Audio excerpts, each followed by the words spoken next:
হরিয়ানায় exit pole ভুল প্রমাণিত হলো। কংগ্রেসকে পেছনে ফেলে বিধানসভা নির্বাচনে জয় হাসিল করল বিজেপি। এদিন বেলা বাড়তেই একের পর এক আসনে বিজেপি প্রার্থীদের এগিয়ে যাওয়ার খবর আসতে শুরু করে। তারপরেই শুরু হয় বিজেপির কর্মী সমর্থকদের উচ্ছ্বাস। তার ঢেউ এসে পড়ে ত্রিপুরাতেও। হরিয়ানায় বিজেপির এই সাফল্যের পেছনে রাজ্যের সাংসদ তথা হরিয়ানার প্রভারী বিপ্লব কুমার দেবের ম্যাজিক কাজ করছে বলে মনে করছেন বিজেপি কর্মী সমর্থকরা। হরিয়ানায় বিজেপির এই বিজয়ে ধলেশ্বর স্থিত সাংসদ বিপ্লব কুমার দেবের বাড়ির সামনে এদিন দলীয় কর্মী সমর্থকদের বাজি ফোটানোর পাশাপাশি দলীয় কর্মী সমর্থকদের মধ্যে মিষ্টি বিতরণ ও সবাইকে আনন্দ উচ্ছ্বাসে মেতে উঠতে দেখা গেল। হরিয়ানায় বিধানসভা নির্বাচনের ফলাফলের ট্রেন্ড অনুযায়ী ভারতীয় জনতা পার্টির বিশাল ব্যবধানে জয়ী হতে চলেছে।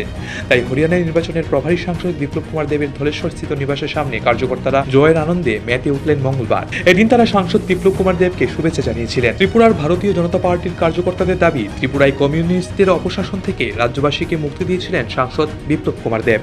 রাজ্যের পরিবর্তন নিয়ে এসেছিলেন তিনি। বর্তমান সময়ে রাজ্যের ক্ষমতার আসীন রয়েছে বিজেপি। ত্রিপুরাতে বিজেপিকে ক্ষমতায় আনতে অসামান্য অবদান রেখেছিলেন সাংসদ বিপ্লব কুমার দেব। পরে বিজেপির কেন্দ্রীয় শীর্ষ নেতৃত্বের সিদ্ধান্তে বিপ্লব কুমার দেব ত্রিপুরায় মুখ্যমন্ত্রীর পদ থেকে পদত্যাগ করেন। এরপরই দিল্লির কেন্দ্রীয় শীর্ষ নেতৃত্বে হরিয়ানায় প্রভারী করে বিপ্লব কুমার দেবকে সেখানে নিয়ে যায়। এর আগে তিনি ছিলেন ত্রিপুরা রাজ্যসভা থেকে নির্বাচিত সাংসদ। যদিও পরবর্তী সময়ে লোকসভা নির্বাচনে পশ্চিম ত্রিপুরা আসন থেকে জয়ী হয়ে বর্তমানে তিনি লোকসভায় সাংসদ হিসাবে ত্রিপুরার প্রতিনিধিত্ব করেছেন। পাশাপাশি তিনি হরিয়ানার প্রভারী হিসেবেও নিজের দায়িত্ব পালন করেছিলেন। হরিয়ানায় এবারের বিধানসভা নির্বাচন ছিল সাংসদ বিপ্লব দেবের কাছে এক প্রকার অ্যাসিড টেস্ট। কারণ বুথ ফেরত প্রায় প্রত্যেকটি সমীক্ষায় হরিয়ানায় এবার কংগ্রেসের দল ক্ষমতায় আসছে বলে আভাস দেওয়া হয়েছিল, কিন্তু সব বুথ ফেরত সমীক্ষা উল্টো হয়েছে। বিধানসভা নির্বাচনের হরিয়ানায় বিজেপি বিপুল ব্যবধানে সংখ্যাগরিষ্ঠতা নিয়ে জয়ী হয়েছে। তাই হরিয়ানায় নির্বাচনে প্রভারী আগরতলা ধলেশ্বর স্থিত বাসভবনের সামনে জয়ের আনন্দে মেতে উঠলেন এদিন বিজেপির কর্মী সমর্থক এবং বিপ্লব দেবের অনুগামীরা। এদিন প্রদেশ বিজেপি দলীয় কর্মকর্তারা জানিয়েছিলেন, ত্রিপুরা থেকে দলীয় কয়েকজন কর্মী সমর্থকরা হরিয়ানা সফরে গিয়েছিলেন। তখন বোঝা গিয়েছিল হরিয়ানার প্রত্যেকটি মানুষের হৃদয়ে ত্রিপুরা সাংসদ বিপ্লব কুমার দেব অবস্থান করছেন। বিপ্লব দেব নির্বাচনী প্রভারী আছেন মানে হরিয়ানার সরকার গঠিত হবে, সেটা পরিষ্কার হয়ে গিয়েছিল অনেক আগেই। তাই কেন্দ্রীয় নেতৃত্ব তার উপর ভরসা করেছিলেন। ভারতীয় জনতা পার্টি সঠিক লোককেই হরিয়ানার দায়িত্ব দিয়েছিলেন বলে এই বিশাল জয় বলে মনে করছেন ত্রিপুরার বিজেপি কর্মকর্তারা।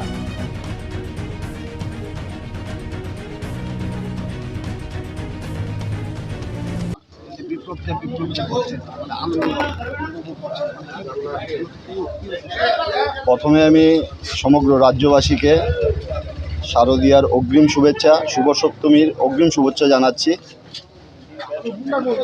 আমরা এখন আছি আমাদের রাজ্য পরিবর্তনের মূল কাণ্ডারি, যে 34 বছরের অপশাসন থেকে রাজ্যকে মুক্তি দিয়েছে, যিনি ত্রিপুরা রাজ্যের প্রত্যেকটা হৃদয়ে বাস করে, যিনি আমাদের লোকসভার সংসদ, হরিয়ানা রাজ্যের প্রভারী, উনার বাসভবনের সামনে দাঁড়িয়ে আছি। আমরা কিছুদিন আগে গিয়েছিলাম হরিয়ানাতে 4-5 জন। তো আমরা ওইখানে গিয়ে পরিস্থিতিটা এরকম দেখেছি যে হরিয়ানাতে 50-50 হয়েছিল, মানে কিছু বলার কিছু মানে বোঝা যাচ্ছিল না যে কি হবে। কিন্তু একটা জিনিস আমরা বুঝতে পেরেছি ওইখানে গিয়ে, যে প্রত্যেকটা মানুষের হৃদয়ে বিপ্লব দেব ছিল। যেখানেই, যেই গলিতে, যেই গ্রামেই আমরা গিয়েছি, সবার একটাই কথা যে বিপ্লব দেব আমাদের প্রভারী, যে বিপ্লব দেব আছে তো আমাদের হরিয়ানার কোনো চিন্তা নেই।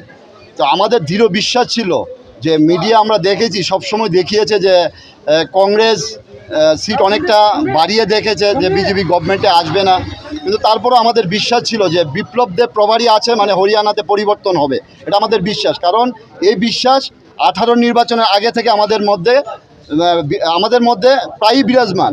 কারণ আমরা দেখেছি যে যিনি দিল্লি থেকে ত্রিপুরা রাজ্যকে মানে মানুষের মধ্যে একটা স্বপ্ন দেখিয়েছিল, যে আমরা ভাবছিলাম না কোনোদিন যে ত্রিপুরা রাজ্য 18 আগে পরিবর্তন হবে, কিন্তু ওই রাজ্যটাকে পরিবর্তন করিয়ে উনি দেখিয়েছে। উনি তারপর ত্রিপুরা রাজ্যের মুখ্যমন্ত্রী ছিল, তারপর উড়িষ্যাতে গিয়েছে, ওখানে 1.5 মাস কাজ করার পরে উড়িষ্যাতে সরকার এসেছে। হরিয়ানাতে পরপর আমরা প্রায়ই দেখি যে 5 বছর পর হরিয়ানাতে গভর্নমেন্ট পরিবর্তন হয়, কিন্তু 15 বছর রেকর্ড, যেটা ভারতবর্ষের একটা নতুন অধ্যায়ে ইতিহাস তৈরি হয়ে গেছে হরিয়ানা, যে বিপ্লব দেবের পা রাখার পরে হরিয়ানাতে পরিবর্তন হয়েছে। তো বিপ্লব দেব রাজ্যের নেতা না, সমগ্র ভারতবর্ষের নেতা। আমরা বিপ্লব দেবের ট্যাগ অনেক আগেই লাগিয়েছি। বিপ্লব দেবের একটা ব্র্যান্ড, এই ব্র্যান্ডের ট্যাগ আমরা অনেক আগেই লাগিয়েছি। আমার দৃঢ় বিশ্বাস ভারতবর্ষের প্রত্যেকটা ব্যক্তি এই ট্যাগ লাগিয়ে আগামী দিন চলবে নিজের সম্মান বাড়ানোর জন্য। তো আমি মা ত্রিপুরেশ্বরীর কাছে, মা দুর্গার কাছে প্রার্থনা করি যে বিপ্লব দেব আগামী দিন ভারতবর্ষের রাজনীতিতে একটা এরকম জায়গায় গিয়ে পৌঁছবে যাকে দেখার জন্য মানুষ দাঁড়িয়ে থাকবে। ধন্যবাদ সকল।